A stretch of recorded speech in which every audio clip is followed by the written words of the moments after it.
I'm sure it's going to be as exciting and fun as yesterday. I am pleased to chair this session when the first item on the agenda is a paper by Annette Vising-Jorgensen. Annette holds the Arno Reiner Chair in Finance and Management at Berkeley, and she has focused on asset pricing, monetary policy, household finance, and entrepreneurship. She's also a research associate in the NBR's asset pricing program, and she holds a PhD in economics from MIT. The discussant would be Christine Forbes. Christine is the Jerome and Dorothy Lemelson Professor of Management and Global Economics at MIT Sloan School of Management. She has rotated between a number of academic and senior policy positions. For instance, she was the one external member of the Monetary Policy Committee of the Bank of England, and she has served as a member of the White House's Council of Economic Advisors. She also has a PhD from MIT. So, Annette, please.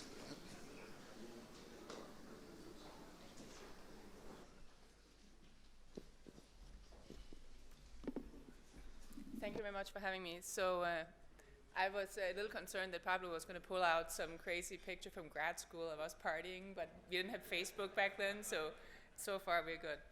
All right, so I'm going to talk about central bank communications. So around the world, most monetary policy is done by committee because partly different constituencies, different geographies want to be represented. Also because group decision-making is thought to just work better than individual decision-making. So the BIS has a count that the median policy board has 8 members. And the Fed is sort of ahead in terms of number of people. They have 19 members, of which 12 vote at any given point in time. The ECB has even more, 25, of which 21 vote at any given point in time. So this paper is about the tension between group decision-making and good communications. There's been a lot of talk about the Fed cacophony of lots of presidents and governors, especially presidents, giving lots of speeches. We saw that yesterday at the count of the impact of those speeches on the market. John Faust has recently suggested that perhaps this is a tug of war over market expectations, and he calls for some game theoretical work to try to understand that game. So that's going to be one of the things that hopefully you'll think this paper succeeds in delivering. However, I'm going to try to convince you guys that this whole issue of the cacophony with lots of people talking is even worse than you thought, in the sense that not only is there a public cacophony of all the speeches, but also what I'm going to call a quiet cacophony of policymakers speaking in private to people from the financial sector, the media, and so forth. And the objective of the paper then is to try to understand what's going on with this quiet cacophony and what can we do to make things better. So the paper has 3 parts. The first one is to try to get you convinced that really there's something interesting going on with this quiet cacophony. I'm going to review recent work in asset pricing, suggesting that there's very large stock market movements in sort of a systematic time relative to sort of Fed decision making. There's large asset price moves, especially stock price moves, when there are no speeches and no announcements. I'll review the main 3 papers on this. So hopefully after that you'll be convinced that it seems like there's something a little bit sketchy going on. There must be some sort of systematic information flow from the Fed to the markets. And so I have been arguing this for years actually, and so, John Williams and I have come to an agreement that I can't call it leaks, but I should call it informal communications. But then I wanted to document what does the FOMC itself think about these informal communications, and they actually call them leaks in the transcript. So I'm going to go back to the word leaks because the second part of the paper is sort of a very straightforward textual analysis of looking for the word leaks in the Fed document to see if the Fed policymakers agree that they have a problem, and there's going to be a lot of these. So that'll be sort of further evidence on top of the asset pricing evidence that there's something going on here. I'm going to use this textual analysis also to start thinking about how we can write down a good model of this and what are the moving parts. So it turns out I'm going to document that leaks are often motivated by a disagreement between policymakers, the hogs versus the doves. And the leaks are used for tactical advantage in the sense that the Fed appears to be reluctant to not deliver on policy expectations. That means if the hawks succeed in moving the expectation in hawkish direction, they have the upper hand when they get to the meeting, and conversely. Of course, the doves realize this, and so does the game theory. Then what happens in equilibrium? We're going to also learn from the textual analysis what are the costs of leaks. I've listed them here. We'll talk through it. And then by the time we have done that, we can write down a game theoretical model. The main result here is going to basically be the prison's dilemma. So assuming that there's enough disagreement, essentially, and some other conditions that we'll talk through, the unique Nash equilibrium is that both the hawks and the doves are going to use informal communication or leaks. All the information will come out, both all the hawkish arguments and all the dovish arguments, and therefore the hawks and doves will tend to cancel each other out, and you end up like the prisoners with everyone being worse off. And therefore, we're going to need to discuss what can be done. Christian tells me that this whole league issue doesn't happen at the Bank of England. I think it has something to do with the unique design of the Fed as an institution. I'm going to have a suggestion about super reserve banks, which means that we're going to have fewer reserve banks, but the ones we have should vote all the time. This will make sure we have fewer policymakers around to participate in this game, and should simplify the chair's job in sort of communicating more clearly. So that's the objective. So first, the picture that really got this literature started, it's this graph from Luca and Mung's JF paper called the PFMC Drift. So it just shows you how the S&P 500 does going up to the FOMC announcement. That's a bit after 2 o'clock. And in those 24 hours going into this, on average, the return on the S&P 500, this is an sample back to 1924, has been 50 basis points. Okay, so this is a sort of astounding picture. They argue that this is a puzzle. Partly they at the time both worked for the Fed, and so it kind of had to be a puzzle. But so they argue that no news appears in this period, but that leaks are unrealistic from an institutional viewpoint, and that monetary policy news coming out would have had to be systematically positive. And thus, since they don't think that's plausible, it's a puzzle. So in prior work of mine with Chisholm and Morse, we have argued that leaks actually do happen, and the news on average actually was positive.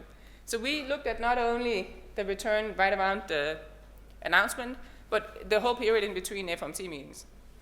So on the x-axis here we have days since the FOMC meeting. So 0, let's say, is a Wednesday, 10 is 2 Wednesdays later, 20 is 4 Wednesdays later, and so forth. This graph describes the 5-day return in the stock market over the T-bill, but that doesn't matter. And the axis, it's high. Okay, so basically there's this very strange pattern that it seems like in these even weeks, weeks 0, 2, 4, and 6, on average you have earned about 50 basis points. You can do that 4 times each cycle, right? This is basically the whole equity risk premium in the US in the period since 1994. 0 is here. So that means in the odd weeks, actually, the risk premium has been negative. So we go through a list of arguments. The paper is also coming on the JF in the next issue, I believe. We have sort of a bunch of arguments that this really is due to the Fed. So for example, one thing which is helpful is that before 1994, they used to do lots of changes in between meetings. So actually 2/3 of the changes were in between meetings. That's very good for determining when the Fed actually does its thinking. And the probability of target changes has that exact same pattern. There's also a systematic reduction in Fed fund futures in those even weeks, suggesting monetary policy news. We link also the even week stock returns to internal board meetings at the Board of Governors. So basically, if it's an even week and there's a board meeting, so there's actually something going on at the Fed, you tend to see these high returns. So the even week pattern actually we think comes from how the reserve banks give their inputs into policymaking. So the reserve banks send in discount rate requests to the board. That's the requests themselves are not that important these days, except that it signals what Fed funds target the reserve banks want. And so under the Federal Reserve Act as updated in the 30s, each reserve bank has to update their discount rate request at least once every 2 weeks. They don't all do it on the same schedule, but they all do it just before the FOMC meeting. And then by 2 weeks later, then you have a fresh set of views, and you keep doing that every 2 weeks, and that's the pattern. All right, so that was the earlier work. So now we have a third paper on this. Since the Fed is, still giving us grief, saying, are you really sure this is about leaks? Now we're doing an almost forensic study of exactly what goes on inside the Fed when. So with my colleague Morris at Berkeley, we put in freedom of information requests for the Fed people's calendars. So we try to also get the Reserve Bank president's calendars, but those are basically not government agencies, so we couldn't get them. But we have them for the chair, vice chair, and governors listed here for the last, back to 2007. So that's about 29,000 lines. So we say like 8:30 to 9, meet with Goldman Sachs, 9 to 10, meet with the staff, 10 to 11, swing by a conference. You see, get the general idea. So the hypothesis then is that the interaction between policymakers is what lets everyone knows what everyone else thinks. And in this game theory that we'll lay out later, once you know what all the other guys think, that's the time and you have all the information. Now you want to give all the arguments that support your side, the Harker to the Dovish side. You want to get those into the market to move market expectations. And in this game, everyone want to kind of get on it right away. So you see very concentrated stock market returns right around these interaction between policymakers. So in particular, there has been no dissent by governors over this period. So we focus on the interaction between the governors on the one hand and the presidents on the other hand. So there's about 1,500 calendar items where there's these interactions. So it'll say, in Banco's calendar, it'll say, call to Reserve Bank president, just again and again and again. Most of them are one-on-one. So then we define a dummy for days when there is an interaction. That's this D FR Bank president item. We also define a dummy for the FOMC meeting, because we know from Luca and Munk that there's something going on. Both of these dummies represent times when policymakers interact. And then we just test whether returns are high when guys interact, and it's an even week. Okay, so column 1 here is just an OLS regression of the daily excess return on the US stock market. On an even week dummy, the daily number there is 14 basis points. Remember, the weekly one was like 50. That result you already knew from the graph with the spikes. Okay, and the new result is column 2, where we figure out, okay, what exactly is going on in the even weeks that make the market move. So if it's an even week day and there was one of these interactions between the governors and the presidents, on one of those days you see 19 basis points. Okay, so you see 19 basis points for the Federal Reserve Bank presidents. You see 31 basis points for the FOMC items. That's basically the Luca and Munk result one more time. Okay, so the new thing here is the 19 basis points. Okay, so let's just count this up. How many days are there? There's 312 days, going back to 2007, where it's an even week day, and there's an interaction between the governors and the presidents. Okay, so 312 days times 19 basis points. That's 60%. Okay, just pause and breathe. 60% stock return driven by these interactions. Okay, that's about the same as the Luca and Munk result. If you count out how many FOMC items, there's fewer days, but the effect is a little bit bigger. So a lot of this even week effect is due to those weeks being where the information is created and the game theory generating an effect on this in the market. So basically, FOMC days are not special. These interactions seem to more generally lead to stock returns. So we haven't, of course, figured out how exactly does the information get from, let's say, the Reserve Bank presidents to markets. Do they have communication directors that call Medley global advisors? That we don't know yet. But hopefully someone with better FOIA powers, let me call it FOIA powers and not subpoena powers, can dig into that some more. All right, so that's the first part of the paper. Then the second part is to just document that I'm not alone in thinking that this is a problem. I thought it would be most helpful to give you the words of the FOMC members themselves. So in the textual analysis, I searched for the words stated at the top. I read the articles to make sure the leaks are not about some natural gas pipeline leaking. And I find 114 FOMC documents. Most of them are transcripts, but in the earlier years, it can also be the memorandum of discussion or the minutes. 114 mentions of leaks. This is the number per year. It's about 2 per year, which is actually quite a lot given that there's 8 meetings, right? So and basically 2 out of 8 meetings per year, they talk about leaks. If anything, it's a little higher at the end of the sample.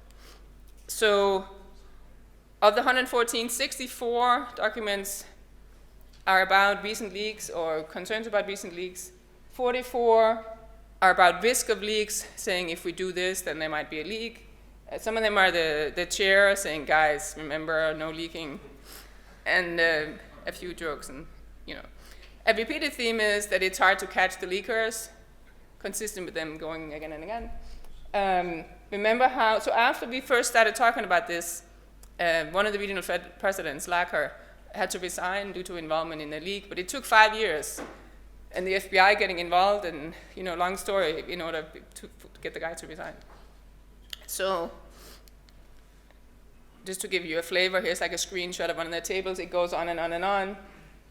2013 meeting, FOMC information security at reserve banks, lack of results from prior leak investigations, risk of leaks if the summary of economic projections include names, possible leaks about plans for the maturity extension program, leaks of the FOMC agenda ahead of the meeting, a Wall Street Journal article on a leak, you know, it goes on and on.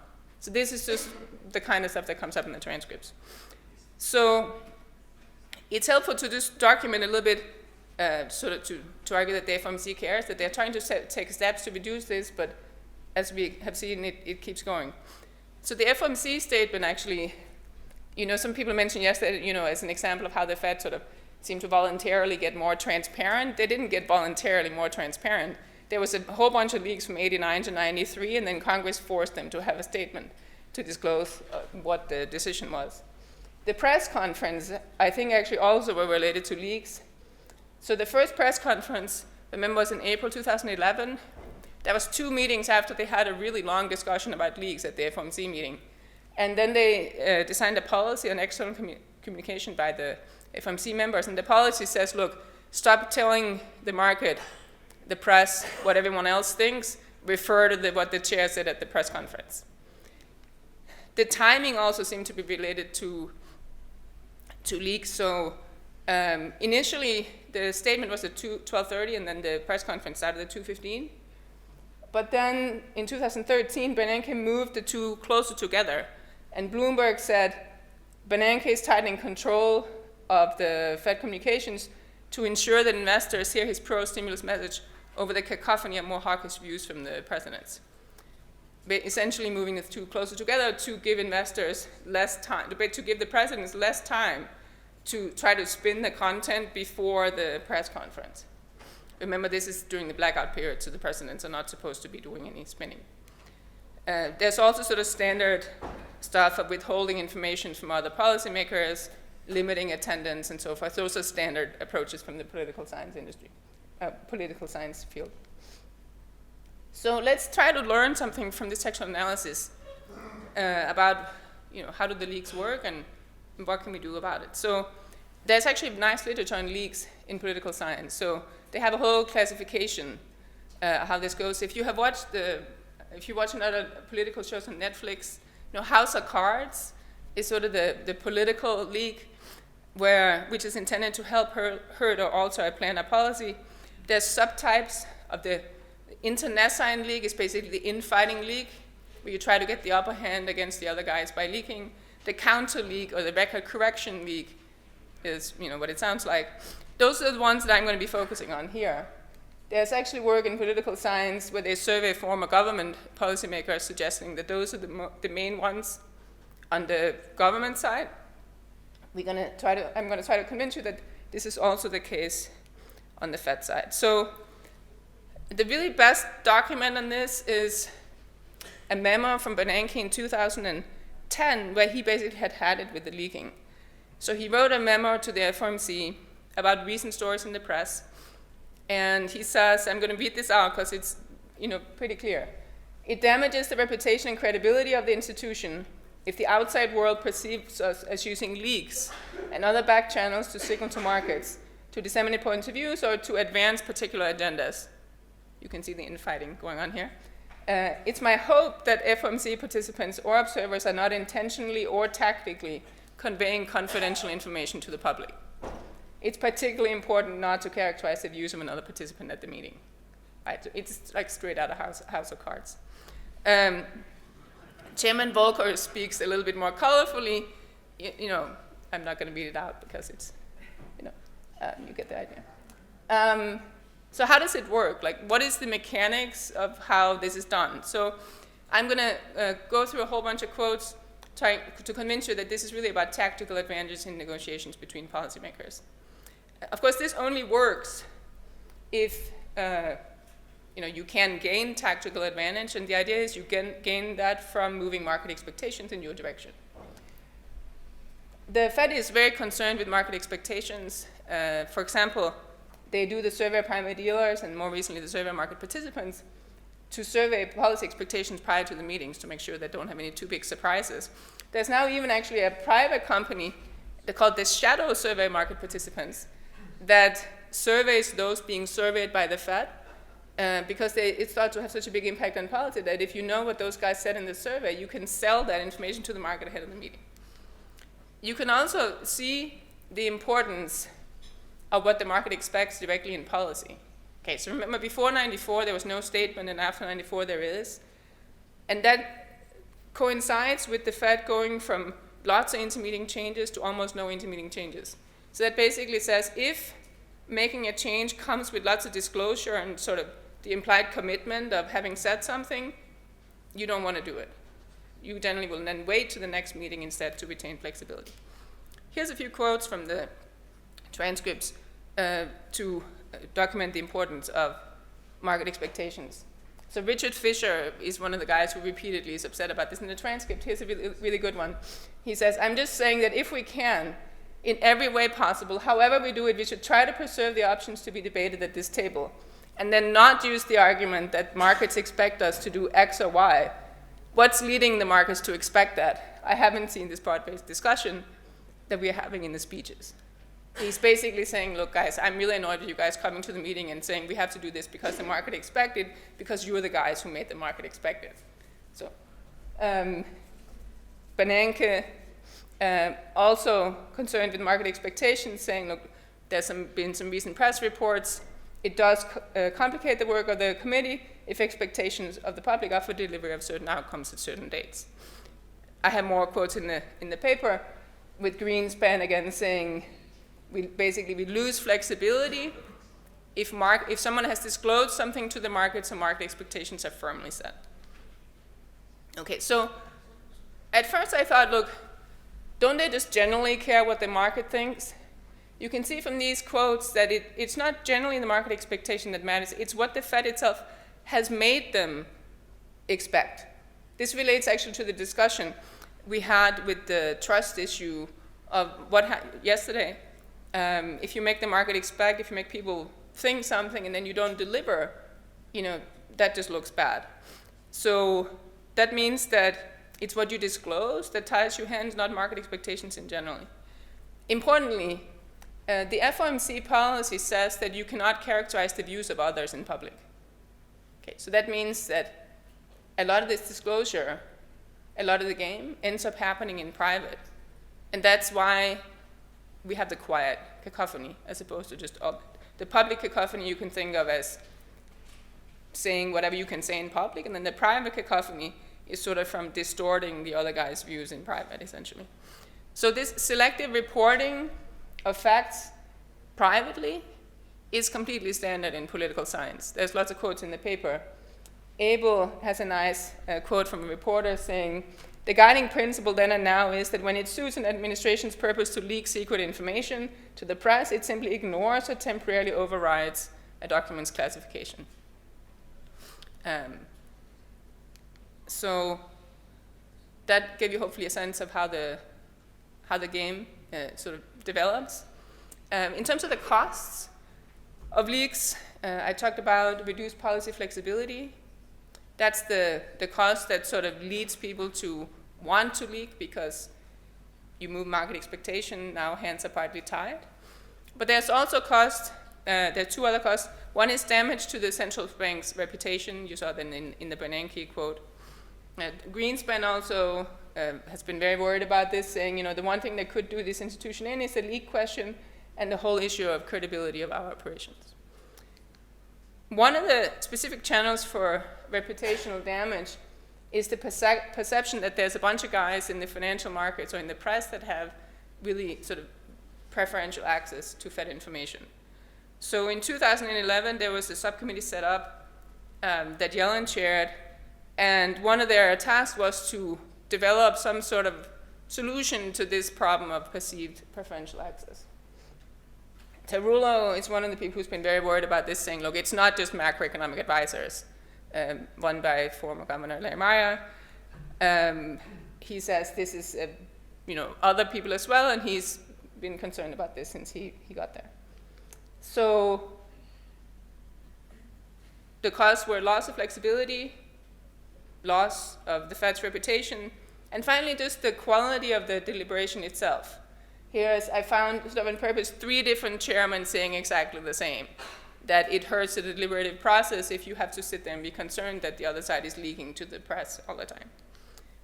So that means we're ready to write down a very simple theory of how this works. Okay, so it's really just the prisoner's dilemma, but we're going to adapt it to the monetary policy setting. Instead of 2 prisoners, we're going to have 2 policymakers, a dove and a hawk, and they get to decide the interest rate at each policy meeting. They disagree about the appropriate interest rate. So at the last policy meeting, D thought we should have R0D, H thought we should have R0H.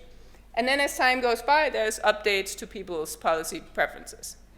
Those are those little E's. And the E's evolve over time, so the innovations to the policy views update independently over time. So then the policy date is set at date 2. So it was last set at date 0, now it's set again at date 2. And the model is about whether anything is disclosed at date 1, the intermediate date, about what everyone thinks, in order to tie the hands of policymakers. So the policymakers observe the updates, the E's, to the preferences, but the market does not unless it's disclosed at time 1. Now, importantly, if there is disclosure about these policy preferences at time 1, then the Fed looks bad if it doesn't deliver. Okay, so if there's disclosure, then there's a loss if the policy rate differs from what the market expected based on the disclosure that you gave them at time 1. So the loss functions of the dove and the hawk are that each has a loss if they don't get their way. So if the realized policy rate R differs from what they prefer at day 2. And then if there's been disclosure captured by the dummy I disclosure, then there's a loss if you don't deliver. That's the second term. Okay, so both parties look bad if you don't deliver because the Fed is viewed as flip-flopping. So then we're just going to minimize that loss, the sum of the loss of the dove and the hawk. You can see this is fairly straightforward. What will happen is then that the policy outcome without disclosure is that the policy rate set is the average of what the 2 things is appropriate. But if there's disclosure, then hands are partly tied, and the policy outcome is a weighted average of what people want in an unconstrained world and what someone, or perhaps both, made the market expect going into the meeting. So this beta coefficient is going to be really key in terms of how much hands are tied as a function of disclosure. So the model then is about, well, what exactly gets disclosed, and here's a key assumption. I'm going to assume that policymakers can sort of selectively reveal information. In other words, suppose there's 10 arguments inside the Fed from the Green Book or from the internal discussions. Let's say 5 are hawkish and 5 are dovish. The hawk would not go out and disclose all 10, but would only say, look, here are the 5 reasons that we're going to go hawkish at the policy meeting. Similarly for the dove. So by doing this selective disclosure, you could make the market expect sort of within some range of the truth. Okay, so the true rational expectation for those who are in the know is at the top. So as of date 1, the true expectation is the average policy preference at date 0 plus whatever is known about the updating since date 0. And then this little thing just says that you can make the market believe anything within a plus minus S band of that truth. If both disclose, then the spin adds up. That's the bottom line. Okay, so then a disclosure strategy is just a decision of whether to disclose, and if yes, with what spin. And a Nash equilibrium is the usual thing. Your strategy is optimal given what the other guys do. Notice that if spin was not feasible, then no one would want to leak because, or would want to disclose, because eventually, if no one is leaking from the top equation, the full average policy preference would get into the market. So this role of the spin is actually very important. So then we have there's only really one result, the prisoner's dilemma outcome, that if the guys disagree enough relative to how much the sigma v is, that's a measure of how much they might change their mind between date 1 and date 2. So if they disagree enough relative to how much new information could arrive before date 2, and if sufficient spin is possible, that's the inequality to the right, then we end up in a prisoner's dilemma. D prefers disclosure regardless of what H does, same for H, so there's a unique equilibrium. So it's really just about these, I'm going to call them spin reaction functions. As you can see how this tug of war over public expectations work out within the simple setup. So let's think about D. So remember, D is a dove. So the disagreement is from the second line, is how different as of date 1 the two views of the appropriate policy rate is expected to be. So let's say D is more dovish than H. So that means that if H doesn't disclose, then D will say, well, look, if I'm going to disclose, I'm going to spin negative because I want the market to think that policymakers want a low interest rate because I'm the dove. So if H doesn't disclose, then basically D spins by half of the disagreement. Okay, remember, there's a cost to spinning because then you can't quite deliver on what you had promised. So you're not going to actually want to spin like all the way to try to get your way because you want to retain some flexibility, but D spins negative if H doesn't say anything. Now, if H starts also spinning, then D will say, look, I'm trying to go for this negative number. Half of the disagreement. So D wants the total spin to be that same number, which basically means the more positive H spins, the more negative D is going to spin to try to counter what H is saying. That's the tug of war. And it works exactly the same for H. H is the hog and would, if the only person disclosing, H would want to spin positive. If D is disclosing, well, then H still wants the total spin to be positive. So the more negative D is spinning, the more positive H is spinning, and that's the tug of war again. So you can graph it out like this. I have the spin by H on the x-axis and the spin by D on the y-axis. If you think about D, remember D wants to spin negative. That's here. And then the more positive H spins, the more negative D goes, until both parties hit the limit and we end up in that intersection where all the arguments get out, everyone spins as much as they can, and the spin cancels out. Now, the second theorem just says that if those conditions, sufficient disagreement, sufficient spin possible, don't hold, then there's two equilibrium. It actually can be possible to sustain non-disclosure. So let me not go through that. Now, in this model, no one ever benefits from leaking. One, because the leaking cancels out, just like the prisoners in the end go to jail for a long time and they still keep confessing. So one can think of some variations of the model in which the leaker could perhaps gain. So let's say one side might be better informed, it is better at spinning than the other. Or perhaps these record correction leaks don't work fully. Remember how Bernanke moved the press conference closer to the statement to try to take control of the message, presumably because he was having a hard time countering what the president had said before the press conference. So in the interest of time, I'm not going to try to write down a model of this, but it would be interesting to think about extensions. All right, so what can be done? You know, there are some obvious but unattractive solutions. So one would be to just appoint a bunch of guys who don't disagree. But that's counter to the whole idea of group decision making, so probably not a good idea. One could also say, look, why don't you just disclose policy preferences in real time? Now, perhaps we should disclose the discount rate requests in real time. But this likely would lead to even more loss of flexibility. So you can think of a continuum of saying, look, if no one discloses anything, then you retain full flexibility.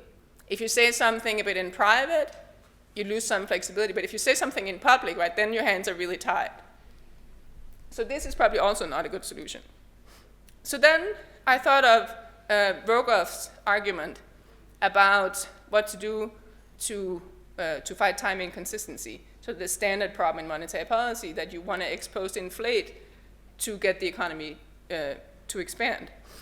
And so what you needed there basically is someone, a central banker who has a quote unquote too large weight on inflation. Here what you need is a central banker who cares too little about delivering on policy expectations, so someone who's not feeling that beta in the objective function. However, this is not something that presumably policymakers inherently have different preferences over. You might be able to find like an inflation hawk, but where are you going to find some guy who's not concerned about looking like he or she's flip-flopping?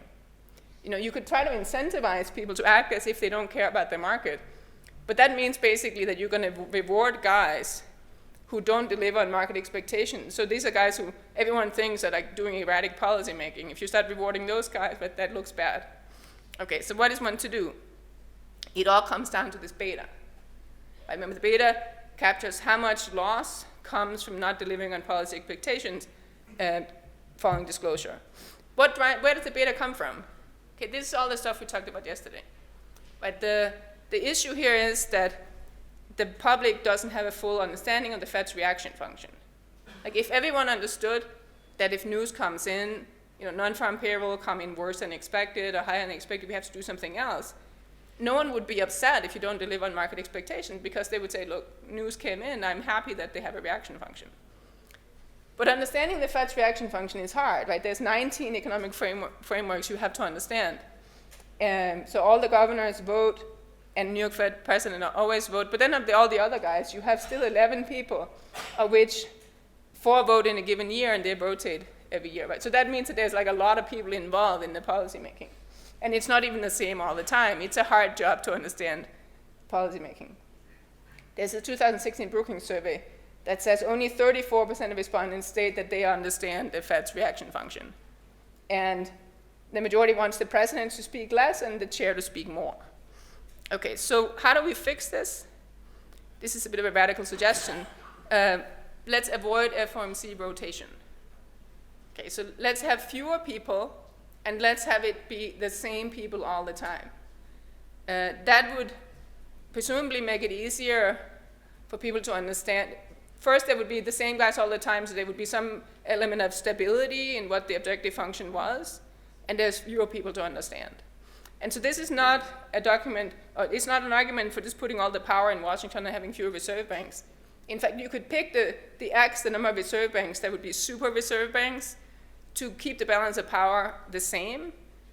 And as a result of having sort of fewer but the same reserve banks voting all the time, beta would likely fall as the public understands the reaction function better, and this whole leak problem hopefully would get better.